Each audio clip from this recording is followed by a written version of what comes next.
Bonjour tout le monde, je suis très content de vous rencontrer encore une fois sur Un cœur pour connaître. Cette fois-ci sur un balcon. Donc il risque un peu avoir des bruits de voiture, c'est pas grave. On fait un essai, je fais un essai sur le balcon parce que tout simplement il y a plus de lumière et puis il y a un ciel bleu. Donc ça me permet de pouvoir avoir une grande inspiration et donc de pouvoir mieux vous servir dans Un cœur pour connaître. Si vous voulez encore une fois que ça vous plaît, merci de partager, merci de faire connaître, merci de faire la petite cloche, merci d'appuyer je vous aime, je vous aime.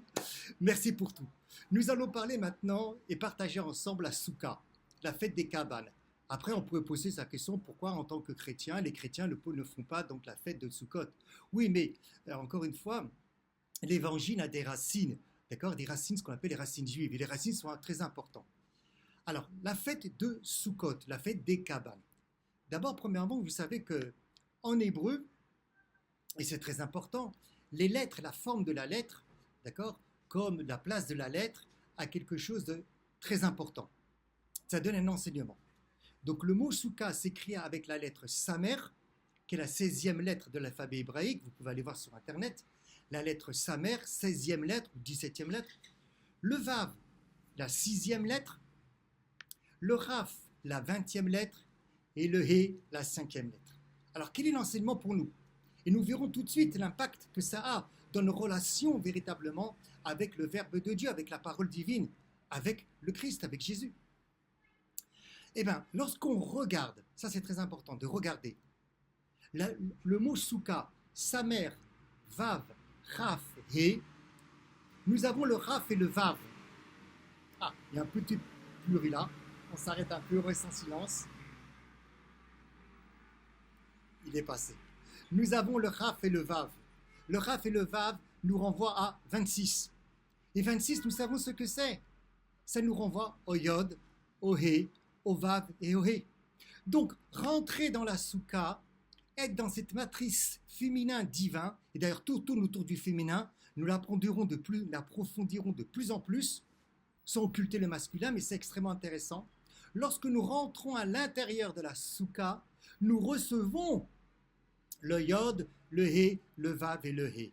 Nous recevons véritablement ce que Paul appellera Christos, le Seigneur, qui est en vérité le Yod, le He, le Vav et le He, et que dans la vision de Paul, ça, lui, il le projette sur le Christ, sur Jésus, sur la parole divine.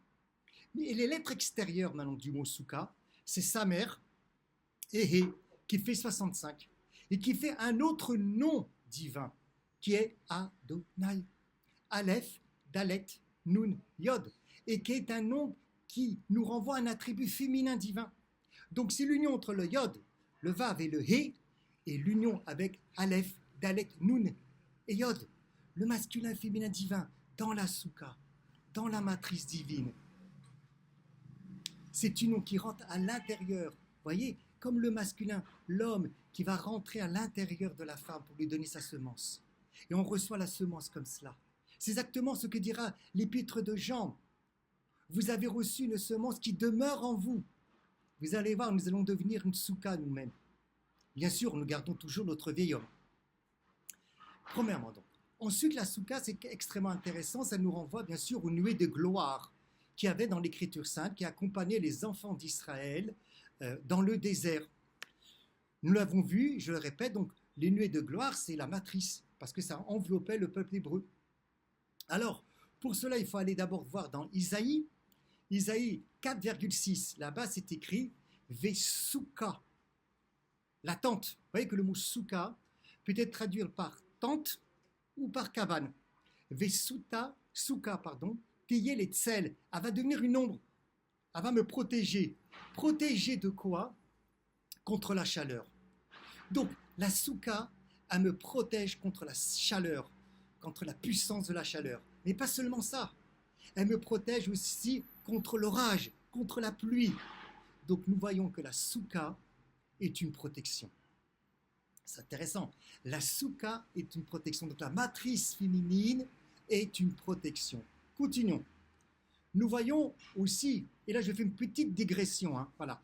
Dans le livre de la Genèse, 2,22, c'est écrit Vayiven, il a construit Yod He Vav He Elohim et Atsela. Vous voyez, Atsela. Le mot Ombre en hébreu s'écrit avec un tzadik et un lamed. Et le mot tsela, qu'on traduit par un côté ou par la côte, on verra plus tard véritablement la traduction, a en lui tzadik et lamed. C'est juste un petit clin d'œil qui est très important. Vous verrez plus tard que c'est extrêmement intéressant lorsqu'on approfondirons ce verset-là, cette proclamation que la parole de Dieu nous donne. Alors, en plus de ça, qu'est-ce que faisaient les nuées à Kavod? Eh bien, elles gardaient les vêtements propres, tout propres, comme c'est écrit dans le livre de Devarim, le 5e livre de la Torah, le chapitre 8 et le verset 4. Tes vêtements n'ont pas été usés sur toi. Or, spirituellement, les vêtements, c'est les vêtements de notre âme. Et c'est quoi les vêtements de notre âme? La pensée, la parole et l'action. Voilà les vêtements de notre âme. La pensée, la parole et l'action. Et donc, les nuées à Kavod, la soukha, la matrice féminin, divin, qu'est-ce qu'elle faisait? Elle a gardé nos vêtements propres. La façon comment je pense, la façon comment je parle, qui éveille des sentiments, la façon comment je pose les actes. Voyez, ces trois réalités en nous, ces trois dimensions en nous, d'avoir des bonnes pensées. On pourrait rentrer, bien évidemment, la puissance de la pensée, la puissance de la parole et la puissance de nos actes. Elles étaient protégées, elles étaient nettoyées tout le temps, voyez, par les nuées à Kavod, par la soukha, par cette réalité de la matrice divine. Autre chose qui est important, c'est elle qui nous conduisait dans le désert, dans notre chemin. Livre de l'Exode, 13,21. Comme c'est écrit, l'Éternel les guidait le jour par une colonne de nuée qui leur indiquait le chemin. Ces colonnes de nuée, c'est les nanées à Kavod, les nuées de protection. Donc c'est la matrice divine, c'est mon féminin intérieur. C'est mon féminin intérieur qui va me guider.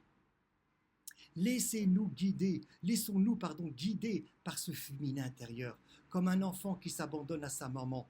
Rappelez-vous ce que dira Jésus, qu'il faille revenir comme des enfants, pas être infantile, mais redevenir comme des enfants, pour entrer au royaume.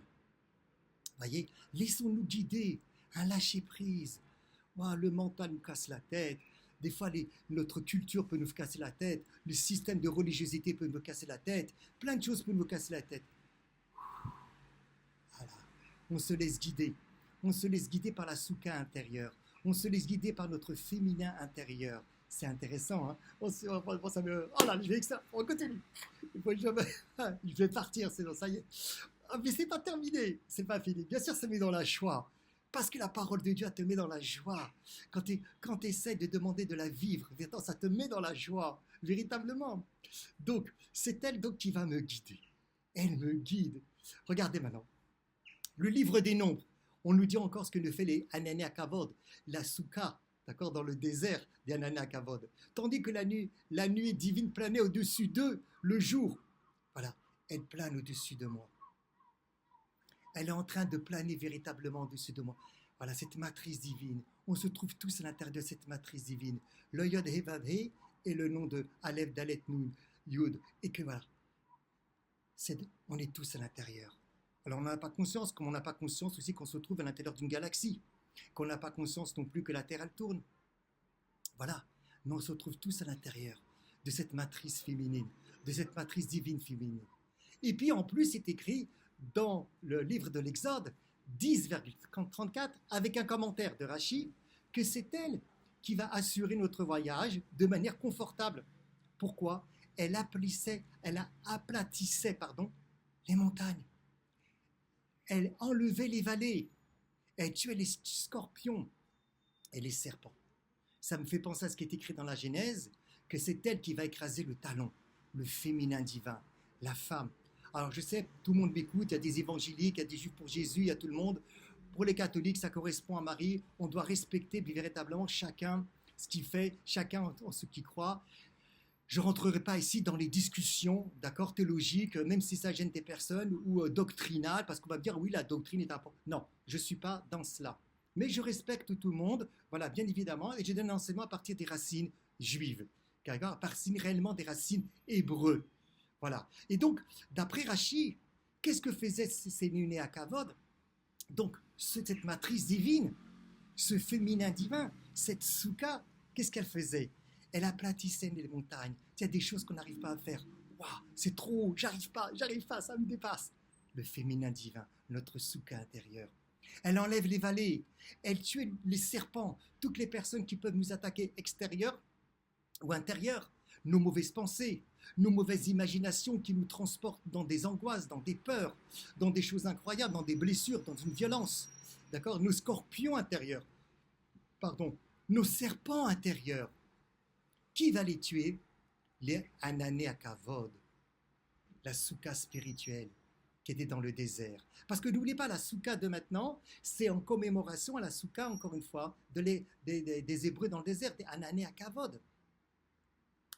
C'est elle, véritablement, c'est Anané Akavod, cette matrice divine qui va tuer mes serpents intérieurs, qui va tuer mes scorpions intérieurs. Il faut, tu t'abandonnes, ma soeur, mon frère, tu t'abandonnes, c'est tout. Voilà. Quel rapport avec tout cela, avec les évangiles? Mais c'est clair, ça me met dans la joie. N'oubliez pas, les lettres de joie, c'est les mêmes lettres que les lettres Machiar, avec 2 lettres de différence. Simplement, la racine est la même. Jean 1,13. Il a dressé sa tente parmi nous. Il a mis sa souka parmi nous. Il est devenu une souka. En venant dans le monde, sa réalité humaine est devenue une souka. Donc c'est à travers le Verbe de Dieu, vous voyez, ça va revenir. Le Verbe de Dieu, qui est le Yod, le He, le Vav et le He, qui va s'unir à la souka, qu'il est devenu lui par sa réalité humaine, il a fait une union.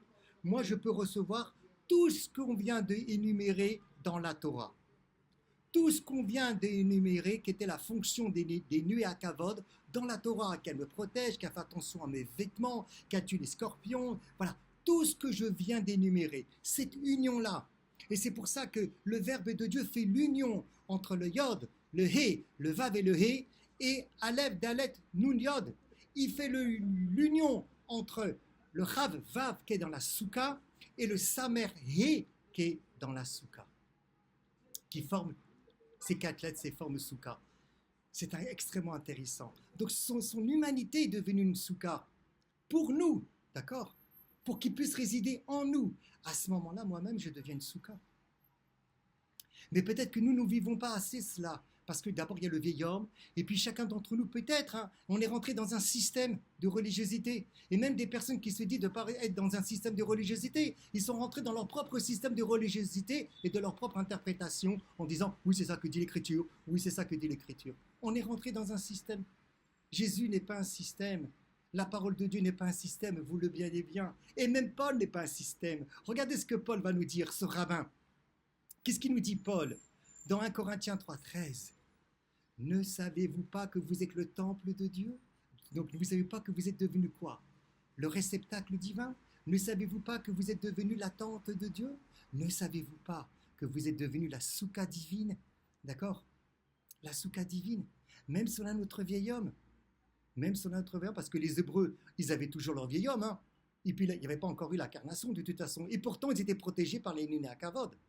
Donc, même si on a toujours notre vieil homme, on a cette réalité en nous, sur laquelle on doit se focaliser, bien évidemment. Mais à une condition. À une condition. Il y a quelque chose qui a changé. Il y a un plus dans les évangiles que Jésus apporte. Parce que jusqu'à maintenant,